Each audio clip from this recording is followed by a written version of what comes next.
What is going on, you guys? It's Ian here, and guys, today is the day I told you I would come at you with a scary story. Now, let me just tell you this before we go into it. All the stories I tell you each Saturday night are all fake. Obviously, they are fake. They are created using imagination. Anyway, so they are created using imagination. They are all fake. So if a bunch of people come asking me, saying, "Oh yes, you definitely didn't do that," or your name is definitely not the name on this bit of paper, then yeah. Okay, ladies and gentlemen, we are now going to enter the story.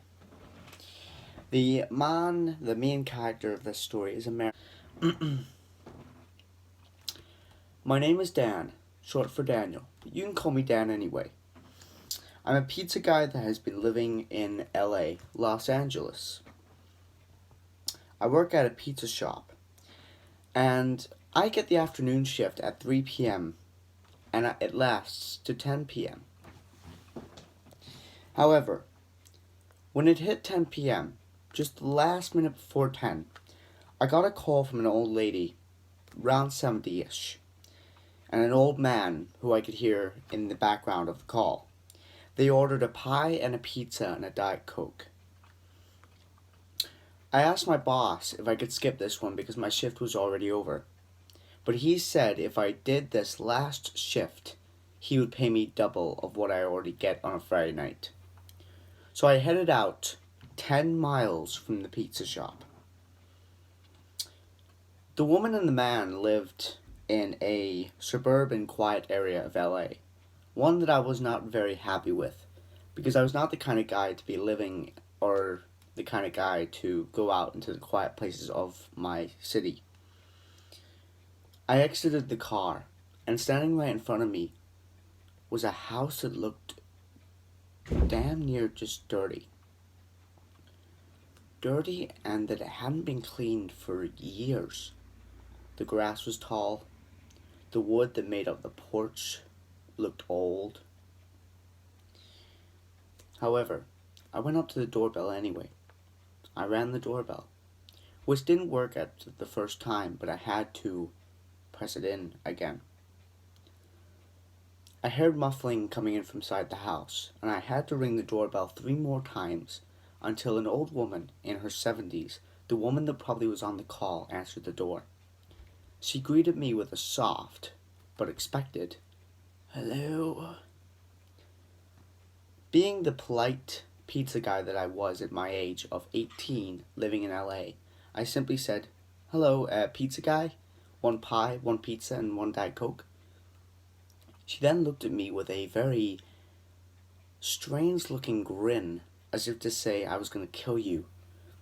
I didn't know why she was giving me this grin, but she was anyway. However, I dropped the pies and the pizza and the Diet Coke, and she gave me $20. She then said a soft thank you with giving me the eyes. I headed back to my car, started the engine, and headed down the corner. However, halfway down the corner, I could feel something that was wrong with the tires. My car was bouncing up and down, left and right, and I couldn't drive it steadily and stably. So I stopped the car and got out, and I realized that all four of my tires had been slashed. Someone had did this while I was at the door with the old lady, and it couldn't have been the old man, because I heard him in the room next door. I was scared and alone, wondering who did this.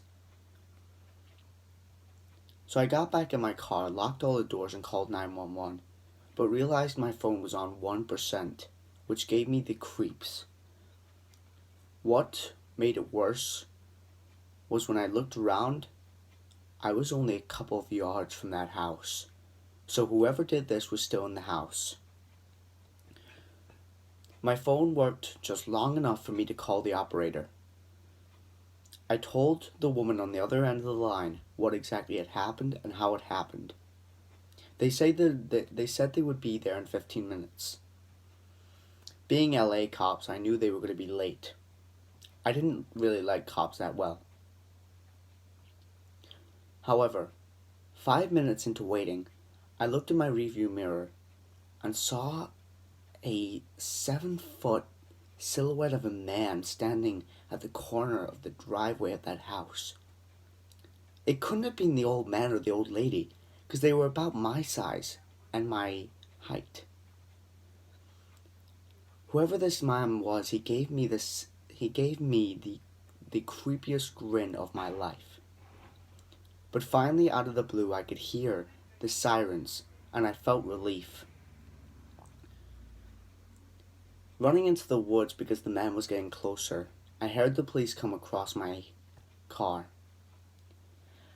They arrested the man because he was on site.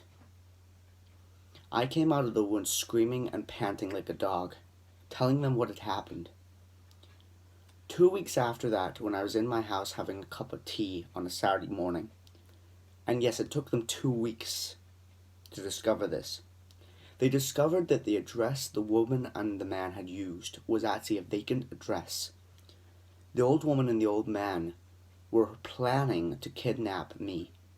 They had a thing for young pizza guys that they planned to slash the tires off their cars and then drag them off and possibly kill them. When the police got into the house was full of drugs. I can only assume, and the police can only assume, that these people were drug addicts and just mentally disabled. I just hope I never see those three again. It wasn't just the old man or the old woman. It was that 7-foot silhouette of that man in my rearview mirror on the driveway of that house. He gave me the stare as if to say, I'm coming for you right now. And he gave me that grin of a drunk guy, but a guy that was also on cocaine or some kind of drug. I just can't imagine what that guy would have done if I had not called the police. Well, thank you anyone so much for watching. Yeah, that was basically the story of Dan. He's a pizza guy. And there's an old lady, old man, like I said before.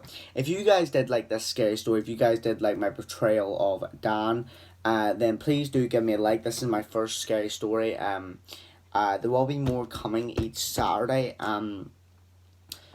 If you guys don't like this, it's fine. But remember, these are all created. They are not real. Okay, I don't want people coming up and saying to me, oh, you can't sell that as real. They're not real. They're fake, obviously. But that's what makes a good story. Thank you all so much for watching. Have a very good night. Goodbye. That looks creepy. Sorry.